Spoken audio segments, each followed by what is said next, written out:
दिले संविधान समतेचे दान, दिले संविधान समतेचे दान, झाला स्वाभिमान भीम माझा.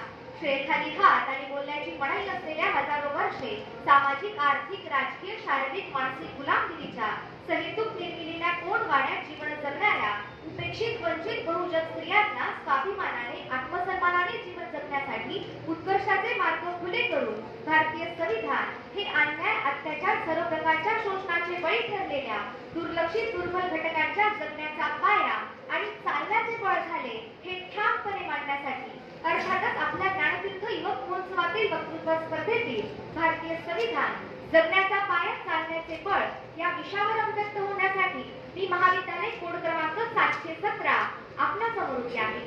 सन्मान्य विचारमंच, निष्पक्षपातीपणे गुंताण करणारे सुज्ञ व तज्ञ परीक्षकगण, श्रोते हो आणि स्पर्धक मित्र मैत्रिणींनो.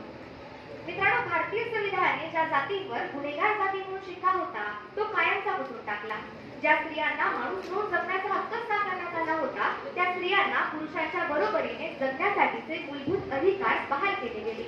सर्व प्रकारची विषमता, अमंगळ भेदाभेद दूर करून समतामूलक अनुकूल वातावरण निर्माण केले. अविद्येने खचलेल्या आणि प्रगतीच्या सर्व वाटा शिक्षणाभावी बंद झालेल्या स्त्री शूद्रांना शिक्षणाच्या प्रवाहात आणून त्यांना विकासाची संधी उपलब्ध करून दिली. सर्व स्तरातील वाड्यावस्त्या तांड्यावरील, आदिवासी पाड्यावरील, जंगलातला, झोपडीतला सर्वसामान्य माणूस भारतीय संविधानाने त्याच्या आयुष्यात ताकमाने उभा केला. राजा हा राजाच्या घरून नाही तर मठ पेटीतून जन्मे. 27व्या मजल्यावर राहणारा कोट्याधीश आणि फुटपाथवर राहणारा सर्वसामान्य हा कायद्याने समान राहील या सर्व दृष्टीने दुरितांचे तिमिर जावो, जो जे वांछील तो ते लाभो या मानवतावादी जाणीवेतून भारतीय संविधानात बहुजन हिताय, बहुजन सुखायच्या उदात्त हेतूने तरतुदी केल्या गेल्या.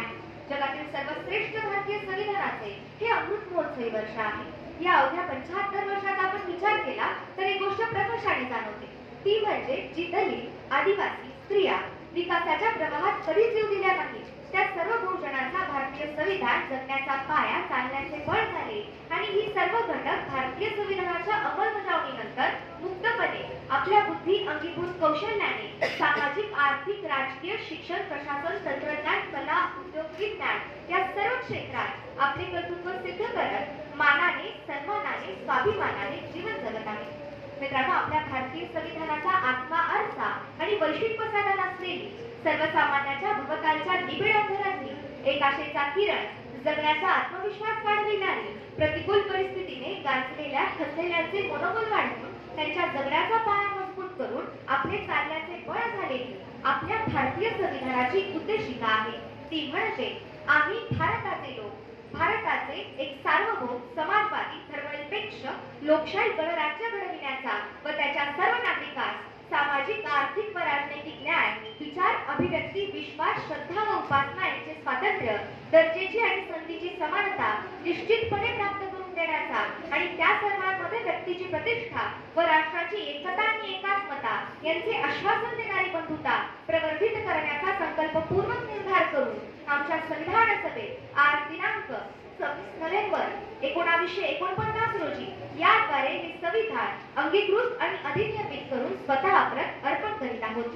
अशा रीतीने आपण आपले भारतीय संविधान अधिनियमित आणि स्वतः प्रत अंगीकृत करून उत्कर्षाच्या आणि विकासाच्या दिशेने सर्व घटकांना सोबत घेऊन भारतीय संविधानानुसार वाटचाल करत आहोत. मित्रांनो, आपल्या भारतात विविध भाषा, संस्कृती, धर्म आहेत, तरीही आपण एक आहोत. त्याचे कारण म्हणजे आपले लोकशाही मूल्य असलेले भारतीय संविधान. भारतीय संविधानाने सर्वसामान्य माणसांना न्याय हक्कासाठी लढण्याचा मूलभूत अधिकार दिला आहे. आपल्या भारतात जवळपास 6400 जाती, पोटजाती, 6 धर्म, 1600 बोलीभाषा, 22 घटनामान्य भाषा, 51 प्रमुख आदिवासी जमाती, 28 घटक राज्य आणि 8 केंद्रशासित प्रदेश आहेत. या सर्वांना भारतीय संविधानाने एकात्मतेच्या धाग्यात पोहोचले आहे. कोणतीही सत्ता, कोणतेही शासन अनियंत्रित होणार नाही. लोकांच्या इच्छेविरुद्ध कायदे करू शकणार नाही. संविधानवादाचे हे तत्व ब्रिटिश विचारवंत जॉन लॉक यांच्या सामाजिक कराराच्या सिद्धांतानुसार स्वीकारण्यात आले. संविधानवादाने सत्ता विभाजन आणि नियंत्रण हे तत्व मान्य केले गेले. शासनाने जर लोकांच्या विरोधात कायदे केले असतील तर लोक ते कायदे शासनास बदलण्यास भाग पाडू शकतात.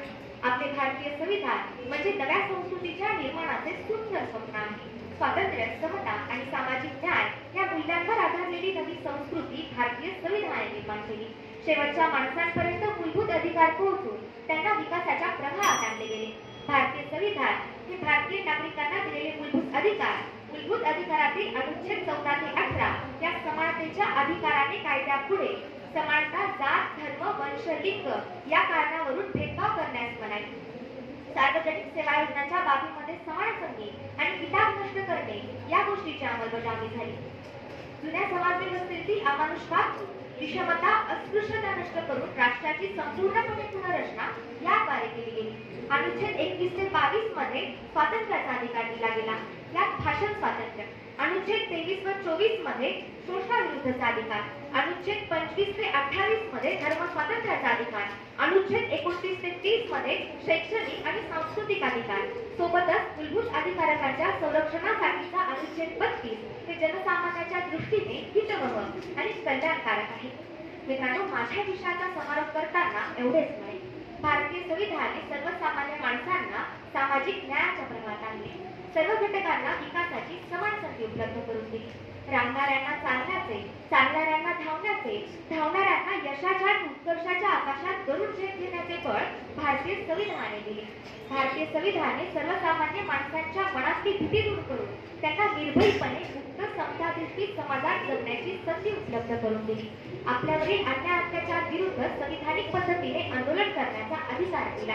आपण ज्यांना निवडून देतो ते जर चुकीचे वागत असतील तर त्यांना सत्तेवरून खाली खेचण्याचा मतदानाचाही अधिकार दिला. भारतीय संविधान हे एक आदर्श जीवन जगण्याची संहिता आहे. भारतीय संविधान हा एक मानवतावादी धर्मग्रंथ आहे. म्हणूनच भारतीय संविधान हा जगण्याचा पाया, चालण्याचे बळ आहे. धन्यवाद.